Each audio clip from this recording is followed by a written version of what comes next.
ఫిబ్రవరి 4th world cancer డేగా జరుపుకుంటామన్న విషయం అందరికీ తెలిసిందే.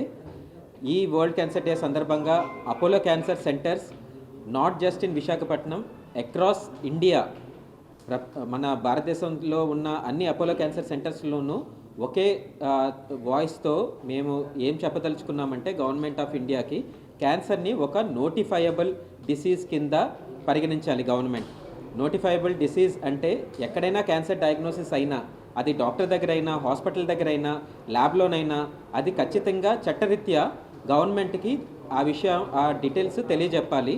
సో దీంతో ఏమవుతుంది, క్యాన్సర్ తాలూకు బర్డెన్ ఎంత ఉంది భారతదేశం మొత్తంగా, ఏ స్టేట్లో ఎంత ఉంది, ఏ డిస్ట్రిక్ట్లో ఎంత ఉంది, ఏ సిటీలో ఎంత ఉంది అన్న విషయం క్లియర్గా తెలుస్తుంది, గణాంకాలు. దాంతో రిసోర్స్ ఎలకేషన్, ట్రీట్మెంట్కి ఎంత, రీసెర్చ్కి ఎంత, గవర్నమెంట్ హెల్త్ స్కీమ్స్కి ఏ గవర్నమెంట్ హెల్త్ స్కీమ్కి ఎంత ఇవ్వాలి అన్న విషయం గవర్నమెంట్కి క్లియర్గా తెలుస్తుంది.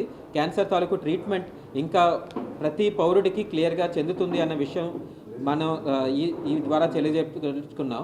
క్యాన్సర్ని నోటిఫైబుల్ డిసీజ్ చేయడం ద్వారా ఈ ముఖ్య ఉద్దేశంతో మేము ఇండియన్ మెడికల్ అసోసియేషన్తో కూడా పార్ట్నర్ అయ్యి ఈ విషయాన్ని గవర్నమెంట్కి తెలియజెప్పడానికి ఈ వేదికని ఎంచుకున్నాం. అండి, నా పేరు doctor Pradeep Ventrapati, consultant medical oncologist ఇక్కడ అపోలో వైజాగ్లో. సో ఈ వరల్డ్ క్యాన్సర్ డే సందర్భంగా ఈ అపోలో హాస్పిటల్స్ తీసుకున్న ఇంకొక ఇనిషియేటివ్ ఏంటి అంటే, క్యాన్సర్ పేషెంట్స్కి ట్రీట్మెంట్ అయ్యేంత వరకు అందరూ బాగా చూసుకుంటారు, డాక్టర్ బాగా చూసుకుంటారు, పేషెంట్స్తో పాటు వచ్చిన వాళ్ళు బాగా చూసుకుంటారు. సో వాళ్ళకి చాలా సపోర్ట్ ఉంటుంది. కానీ ఎక్కువ క్యాన్సర్ పేషెంట్స్ ఫేస్ చేసే ట్రబుల్స్ ఏంటంటే, ఒక్కసారి ట్రీట్మెంట్ అయిపోతే వాళ్ళ ఇంటికి వెళ్ళిన తర్వాత మేబీ దే ఫీల్ ఇగ్నోర్డ్. వాళ్ళని అంత కేర్ ఏదైతే ముందు కంటిన్యూ అవుతుందో అది కంటిన్యూ అవ్వకపోవచ్చు. సో దాన్నే మనం అడ్రస్ చేయాలనుకుంటున్నాం. సో దానికోసం అపోలో హాస్పిటల్స్ తీసుకున్న ఇనిషియేటివ్ ఏంటంటే, ఇలా ట్రీట్మెంట్ కంప్లీట్ అయిపోయిన పేషెంట్స్ కోసం ఒక సపరేట్ వాట్సాప్ ఛానల్ అనేది క్రియేట్ చేసాం.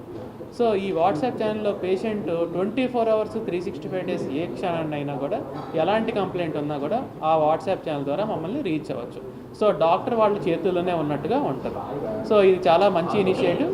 అందరు క్యాన్సర్ పేషెంట్స్ దీనివల్ల చాలా హ్యాపీ ఫీల్ అవుతారని ఎక్స్పెక్ట్ చేస్తాం. మరిన్ని వీడియోస్ కోసం ఛానల్ ని సబ్స్క్రైబ్ చేయండి. లేటెస్ట్ అప్డేట్స్ కోసం వాట్సాప్ ఛానల్ ని ఫాలో అవ్వండి. ఆ లింక్ డిస్క్రిప్షన్ లో ఉంది.